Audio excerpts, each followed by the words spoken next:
Essa é a segunda parte do estudo dos 3 reinos, no Livro dos Espíritos, que fala sobre os animais e os homens.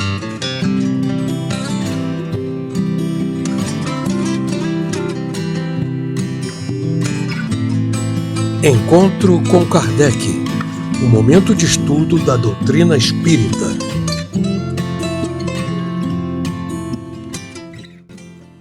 Olá, sinta-se bem-vindo ao canal Espírita Fraterno, canal de estudo e divulgação espírita.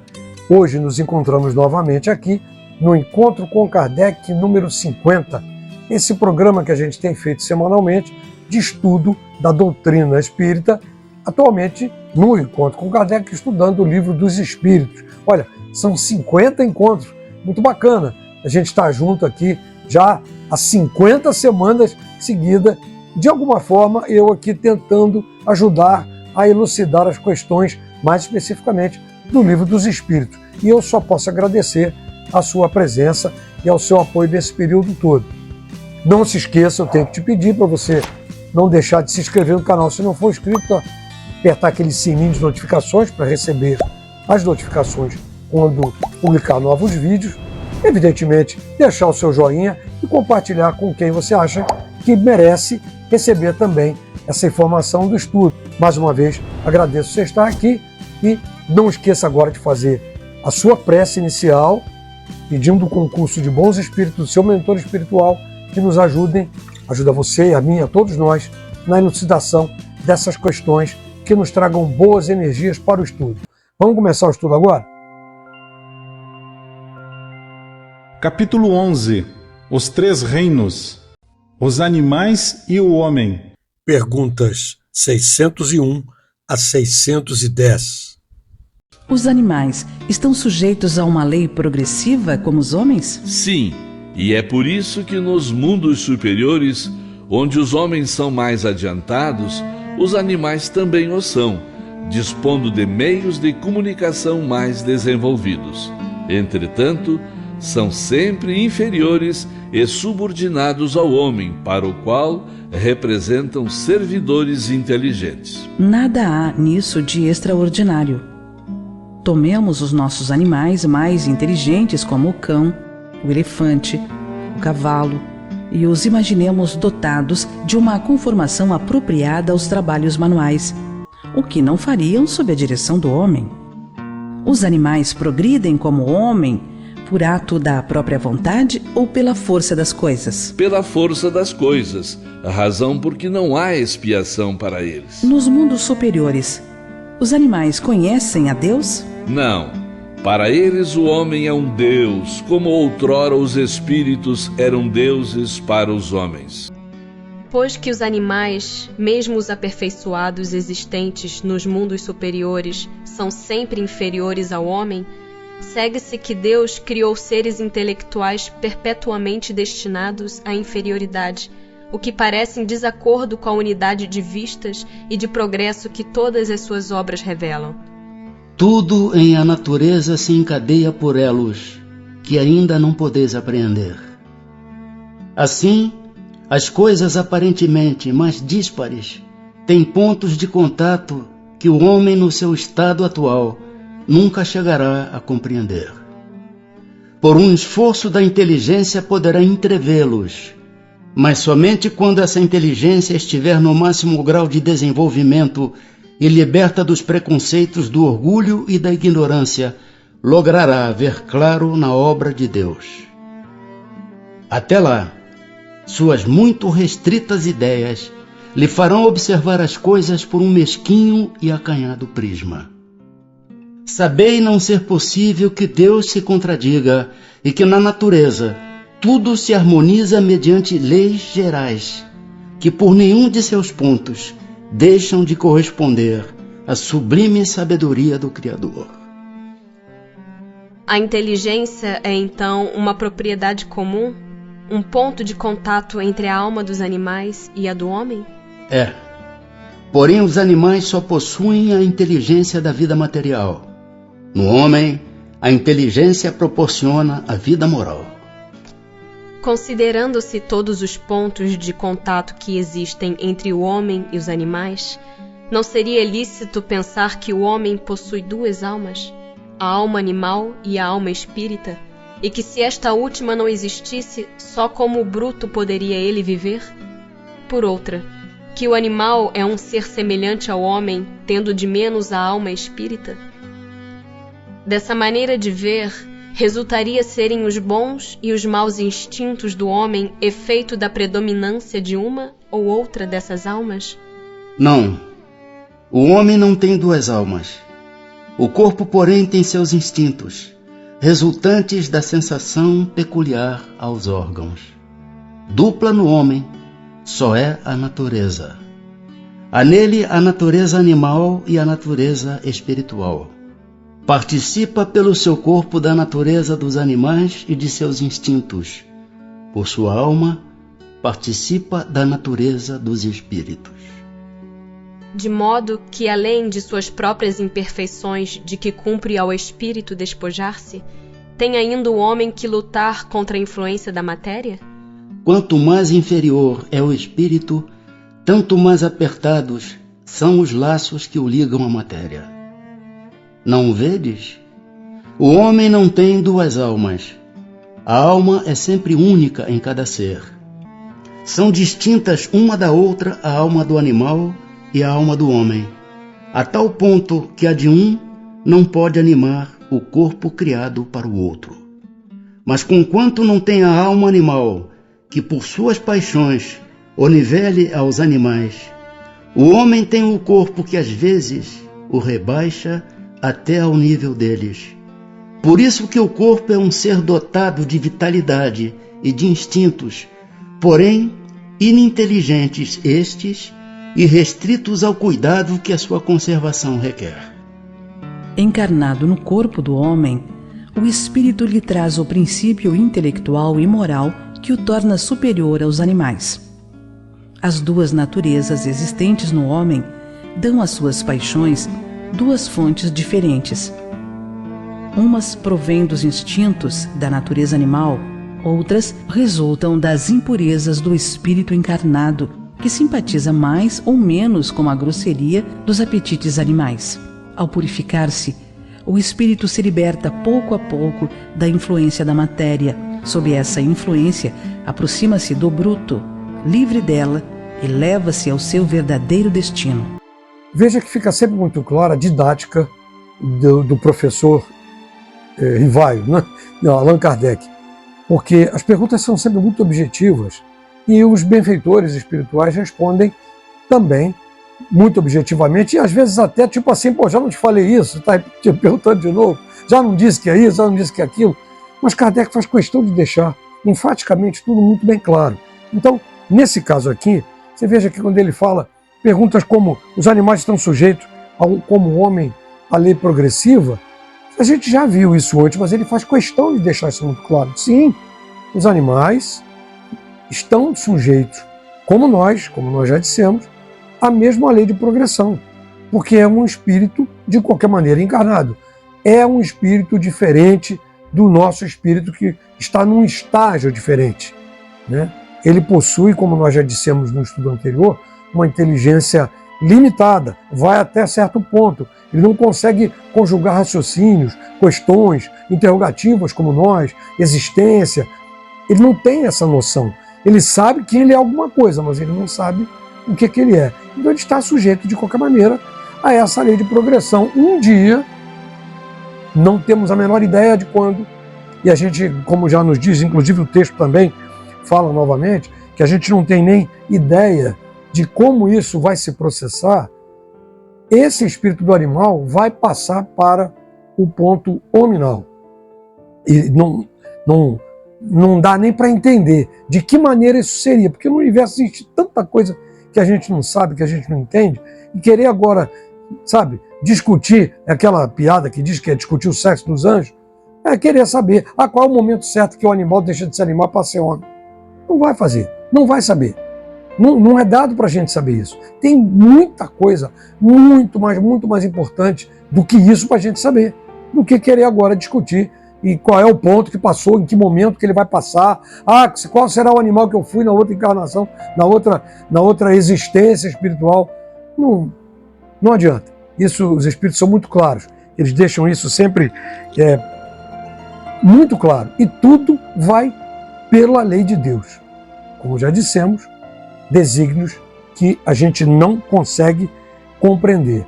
Em todos os mundos, como eles também nos deixam claro aqui, existem animais. Isso tem sido também um pouco, até de uma certa forma, repetitivo, mas é verdade. Em todos os mundos existem animais.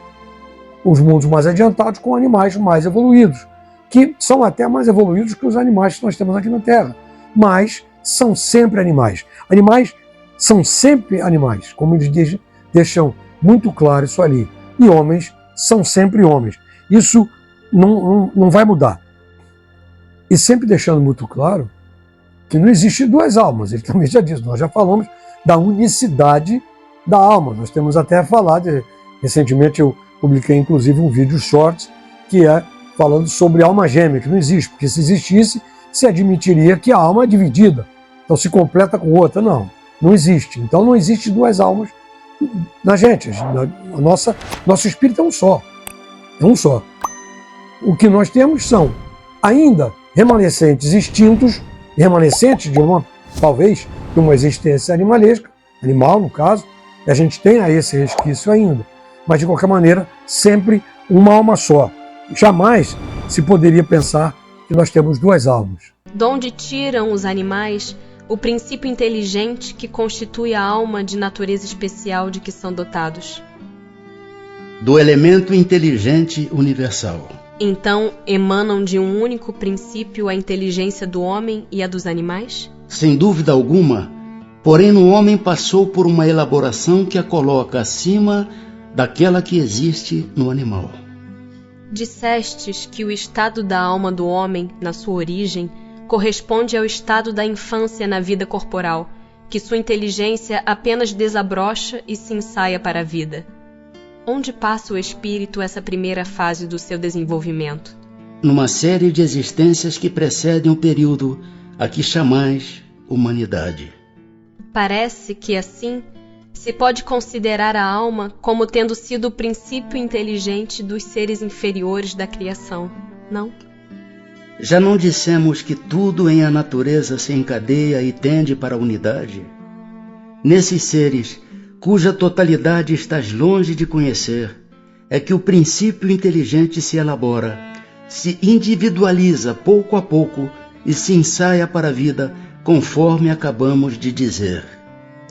É de certo modo um trabalho preparatório, como o da germinação, por efeito do qual o princípio inteligente sofre uma transformação e se torna espírito. Entra então no período da humanização, começando a ter consciência do seu futuro, capacidade de distinguir o bem do mal e a responsabilidade dos seus atos. Assim, a fase da infância se segue à da adolescência, vindo depois a da juventude e da madureza. Nessa origem, coisa alguma há de humilhante para o homem. Sentir-se-ão humilhados os grandes gênios por terem sido fetos informes nas entranhas que os geraram? Se alguma coisa há que lhe seja humilhante, é a sua inferioridade perante Deus e sua impotência para lhe sondar a profundeza dos desígnios e para apreciar a sabedoria das leis que regem a harmonia do universo. Reconhecei a grandeza de Deus nessa admirável harmonia, mediante a qual tudo é solidário na natureza. Acreditar que Deus haja feito, seja o que for, sem um fim, e criado seres inteligentes, sem futuro, fora blasfemar da sua bondade, que se estende por sobre todas as suas criaturas. Esse período de humanização principia na Terra? A Terra não é o ponto de partida da primeira encarnação humana. O período da humanização começa geralmente em mundos ainda inferiores à Terra. Isto, entretanto, não constitui regra absoluta, pois pode suceder que um espírito, desde o seu início humano, esteja apto a viver na Terra. Não é frequente o caso. Constitui antes uma exceção. O espírito do homem mantém, após a morte, consciência de suas existências anteriores ao período de humanidade? Não, pois não é desse período que começa a sua vida de espírito. Difícil é mesmo que se lembre de suas primeiras existências humanas, como difícil é que o homem se lembre dos primeiros tempos de sua infância e ainda menos do tempo que passou no seio materno. Essa a razão por que os espíritos dizem que não sabem como começaram. Uma vez no período da humanidade, conserva o espírito traços do que era precedentemente? Quer dizer, do estado em que se achava no período a que se poderia chamar ante-humano? Conforme a distância que regule entre os dois períodos e o progresso realizado. Durante algumas gerações, pode ele conservar vestígios mais ou menos pronunciados do estado primitivo, porquanto nada se opera na natureza por brusca transição. Há sempre anéis que ligam as extremidades da cadeia dos seres e dos acontecimentos. Aqueles vestígios, porém, se apagam com um desenvolvimento do livre-arbítrio. Os primeiros progressos só muito lentamente se efetuam, porque ainda não têm a secundá-los à vontade. Vão em progressão mais rápida, à medida que o espírito adquire mais perfeita consciência de si mesmo. Ter-se-ão enganado os espíritos que disseram constituir o homem um ser à parte na ordem da criação? Não, mas a questão não fora desenvolvida. Demais há coisas que só a seu tempo podem ser reveladas. O homem é com efeito um ser à parte, visto possuir faculdades que o distinguem de todos os outros e ter outro destino. A espécie humana é a que Deus escolheu para a encarnação dos seres que podem conhecê-lo. Também nos esclarecem muita veemência o princípio inteligente, né? Existe um princípio inteligente no animal em que a gente não sabe de que maneira que ele é moldado, de maneira que ele é manipulado para estar ali, mas que é um princípio inteligente, muito diferente do nosso, já no ser hominal, já bastante diferente. E eles, inclusive, deixam muito claro também na questão 607, que a origem do espírito animal é como se fosse a nossa infância. É a infância do espírito, ainda muito longe da nossa compreensão e muito longe da nossa inteligência hominal. Isso não é nenhum tipo de problema. A gente pode imaginar que tenha sido um animal alguma vez, como eles deixam claro vários exemplos ali de grandes nomes, grandes músicos e grandes filósofos que um dia foram crianças, bebês, e não sabiam andar, engateavam, choravam para comer, e nem por isso, e a gente também foi, né? E nem por isso a gente tem vergonha na nossa infância, da mesma forma que em algum momento na existência, que nós não temos a mínima noção de quanto tempo isso levou, nós também fomos espíritos muito inferiores inclusive ao homem, que é o caso do espírito dos animais. E na questão 610, deixa muito claro aqui que nós somos, como ele diz ali, ter-se-ão enganados os espíritos que disseram constituir o homem um ser à parte na ordem da criação? Não é raro. Os espíritos estão corretos. Eles nos ensinam isso. O homem, o espírito humano, de humano, que habita corpo humano, é um ser à parte na criação. Sim, é a obra mais ditosa de toda a obra de Deus, que é o espírito humano. Metempsicose, perguntas 611 a 613. O terem os seres vivos uma origem comum no princípio inteligente não é a consagração da doutrina da metempsicose? Duas coisas podem ter a mesma origem e absolutamente não se assemelharem mais tarde. Quem reconheceria a árvore com suas folhas, flores e frutos, no germe informe que se contém na semente donde ela surge? Desde que o princípio inteligente atinge o grau necessário para ser espírito, e entrar no período da humanização, já não guarda relação com seu estado primitivo e já não é a alma dos animais, como a árvore já não é a semente. De animal só há no homem o corpo e as paixões que nascem da influência do corpo e do instinto de conservação inerente à matéria. Não se pode, pois, dizer que tal homem é a encarnação do espírito de tal animal. Consequentemente, a metempsicose, como a entendem, não é verdadeira. Poderia encarnar num animal o espírito que animou o corpo de um homem? Isso seria retroceder e o espírito não retrocede. O rio não remonta à sua nascente. Embora de todo errônea, a ideia ligada à metempsicose não terá resultado do sentimento intuitivo que o homem possui de suas diferentes existências? Nessa, como em muitas outras crenças, se depara esse sentimento intuitivo. O homem, porém, o desnaturou, como costuma fazer com a maioria de suas ideias intuitivas. A metempsicose seria verdadeira se, por esse termo, se entendesse a progressão da alma de um estado inferior a um estado superior, onde adquirisse desenvolvimentos que lhe transformassem a natureza. Mas é falsa, no sentido de transmigração direta da alma do animal para o homem e vice-versa, o que implicaria a ideia de retrogradação ou de fusão. Ora, o fato de não poder realizar-se essa fusão entre os seres corporais das duas espécies é um indício de que essas espécies se encontram em graus não assimiláveis, devendo dar-se o mesmo com relação aos espíritos que as animam. Se um mesmo espírito pudesse animá-las alternativamente, haveria como resultado uma identidade de natureza, traduzindo-se pela possibilidade da reprodução material. A reencarnação, tal como os espíritos a ensinam, se baseiam, ao contrário, na marcha ascendente da natureza e na progressão do homem dentro da sua própria espécie, o que em nada lhe diminui a dignidade.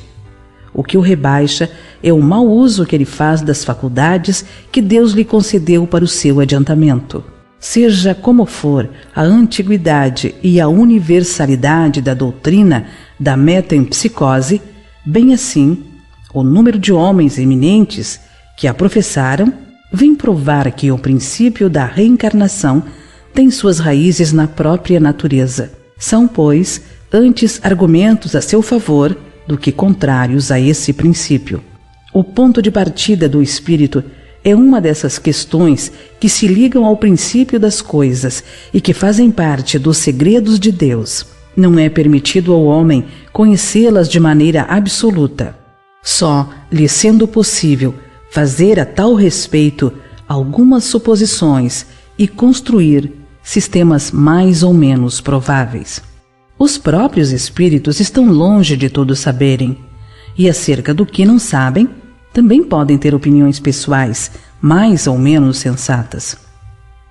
É assim, por exemplo, que nem todos pensam da mesma forma quanto às relações existentes entre o homem e os animais.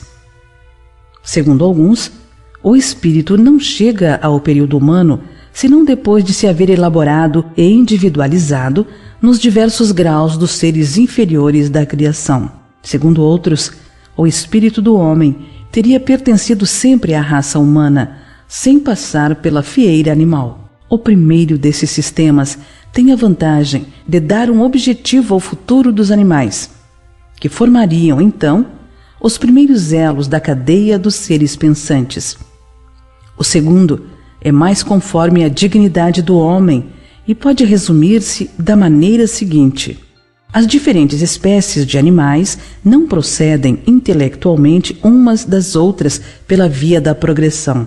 Assim, o espírito da ostra não se torna sucessivamente o do peixe, do pássaro, do quadrúpede e do quadrúmano. Cada espécie constitui física e moralmente um tipo absoluto, aurindo cada indivíduo na fonte universal a quantidade de princípio inteligente que lhe seja necessária, de acordo com a perfeição de seus órgãos e com a obra que tenha de executar nos fenômenos da natureza, quantidade que por sua morte é devolvida à massa. Os animais dos mundos mais adiantados que o nosso constituem igualmente raças distintas, apropriadas às necessidades desses mundos e ao grau de adiantamento dos homens, dos quais são auxiliares, mas que não procedem absolutamente dos da terra, espiritualmente falando. Com o homem não sucede a mesma coisa. Do ponto de vista físico, ele forma evidentemente um elo da cadeia dos seres vivos, mas do ponto de vista moral, há a solução de continuidade entre o homem e o animal. O homem possui como propriedade sua a alma ou o espírito, centelha divina que lhe dá o senso moral e um alcance intelectual que os animais não possuem. É o seu ser principal, pré-existente e sobrevivente ao corpo e que conserva a sua individualidade. Qual é a origem do espírito? Onde está o seu ponto de partida? Forma-se do princípio inteligente individualizado? Eis um mistério que seria inútil tentar devassar e sobre o qual, como dissemos, só podemos construir sistemas. O que é certo, o que ressalta ao mesmo tempo do raciocínio e da experiência, é a sobrevivência do espírito, a conservação de sua individualidade após a morte, a progressividade de suas faculdades, seu estado feliz ou infeliz, proporcional ao seu adiantamento no caminho do bem e todas as verdades morais decorrentes deste princípio. Quanto às relações misteriosas que existem entre o homem e os animais, isso, repetimos, está nos segredos de Deus, como tantas outras coisas, cujo conhecimento atual não importa ao nosso progresso e sobre as quais seria inútil nos determos. Por último, a questão da metempsicose, nome esquisito, né? Metempsicose. É aquela ideia de que muitos povos tinham, e acho que alguns ainda têm, eu creio que ainda tem, algumas filosofias religiosas ainda têm, de que o espírito humano pode voltar à reencarnação como o espírito de um cão, de um animal. A gente vê até muito filme em Hollywood, muito filme americano, sobre isso, né? De que a pessoa desencarnou e voltou como um cachorro, né? Como um gato. Isso absolutamente, a espiritualidade nos deixa muito claro que não é verdadeiro. Em hipótese nenhuma, um espírito que já chegou à evolução de ser um espírito de homem, de pessoas como nós, em hipótese nenhuma, a gente teria condições de voltar e regredir o espírito ao ponto de poder encarnar no espírito de um animal, por uma série de fatores que nós já discorremos em todo esse estudo dos 3 reinos, que é a evolução natural do espírito. Então, a limitação que existe de inteligência dos animais, no cachorro, no gato, no rato, seja lá qual for o animal, ela não é compatível com a inteligência humana, com o desenvolvimento humano. E nós deixamos isso muito claro em estudos anteriores, lá no início, inclusive, e os espíritos nos orientam isso com muita clareza, com muita evidência, que o espírito não retrograda. A gente não evolui a nível de desenvolvimento. A gente pode até evoluir moralmente. Poxa, eu fui uma pessoa honesta e deixei de ser a partir do momento que eu aceitei uma corrupção ou que eu fiz uma coisa errada. Isso é diferente. Agora, a involução da progressão natural dos espíritos não existe de forma nenhuma. Então, nunca. Sabe aquela história que impossível só Deus pecar? É impossível, sim, também um espírito já habitar num corpo de um ser humano vir habitar numa encarnação no corpo de um animal. Porque não há compatibilidade. E olha, nem dá para a gente entender em que ponto, metafisicamente, bioquimicamente, não se pode fundir essas duas questões. Mas uma coisa é clara, os espíritos benfeitores nos deixam muito claro, impossível, não existe a metempsicose. Os antigos, os egípcios, inclusive, tinham muito essa ideia de que você pode desencarnar e voltar como um gato. Aliás, eles veneravam muitos gatos. Tinha aquela história de você sair à noite com medo do deus Sete. Você levava um gato para te proteger. Quer dizer, são puras figurações, nada mais do que isso, né? Puras crendices desses povos que também acreditavam em vários deuses, né? Então, da mesma forma, ao longo de todos esses anos da existência humana, aqui no caso da Terra, onde a gente tem vivido, a gente vem aprendendo isso em todas as instâncias. A espiritualidade nos deixa claro, isso independente até de ser espírita ou de ser outra religião. Nos deixam sempre muito claro que o espírito é uma evolução constante. Ele está sempre progredindo. Ele pode até estacionar, mas não retrograda. Ele não anda para trás nessa progressão. Ele não é impossível, não faz isso. É impossível, inconcebível. Então, ele está sempre progredindo. E nessa progressão, jamais ele poderia voltar numa encarnação e encarnar no espírito de um animal, num corpo de um animal. Até porque essas questões de perispíritos são tão diferentes. Mais uma vez eu digo, alguém vai perguntar, mas como é que é isso? Como é que funciona isso? De que maneira que... Não sei. Não sei. E a espiritualidade que sabe também faz questão de nos deixar sem saber. Por quê? Tem uma razão. A razão é que nosso raciocínio, a nossa inteligência ainda não nos permite entender esse tipo de coisa. Não nos permite alcançar esse tipo de raciocínio. Existem tantas coisas no universo, mas tantas coisas, que não é dado ainda ao homem conhecer. Jesus disse isso também. Nem tudo eu vou-los posso dizer. As palavras foram mais ou menos essas. Mas vai chegar um dia em que vocês saberão. Quer dizer, à medida que a gente evolui, você imagina 100 anos atrás, a gente sabia o que sabe hoje? Não é muito tempo, não. Então, há 50 anos, olha, eu tenho 68 anos. Há 60 anos atrás, eu com 8 anos de criança, você sabia que uma criança de 8 anos, minha neta, por exemplo, mais nova, que ela sabe? Claro que não. Então, imagina o que vai acontecer com a nossa progressão daqui a 1000 anos, 2000 anos, 1 milhão de anos. E a gente não sabe há quanto tempo a gente está encarnado. A gente não sabe de onde nós viemos, qual foi o outro planeta para nós chegarmos até aqui. Possivelmente Capela, ou algum outro sistema de Capela, algum outro sistema. Mas a gente não sabe se isso aconteceu há 1 milhão, há 10 milhões ou 1 bilhão de anos atrás. E nós não vamos saber. Para quê? Qual é a utilidade que tem isso? Nenhuma. O que nós devemos sempre pensar é que nós precisamos progredir. E essa progressão só é alcançada na medida em que a gente evolui moralmente. Tenha isso sempre em mente.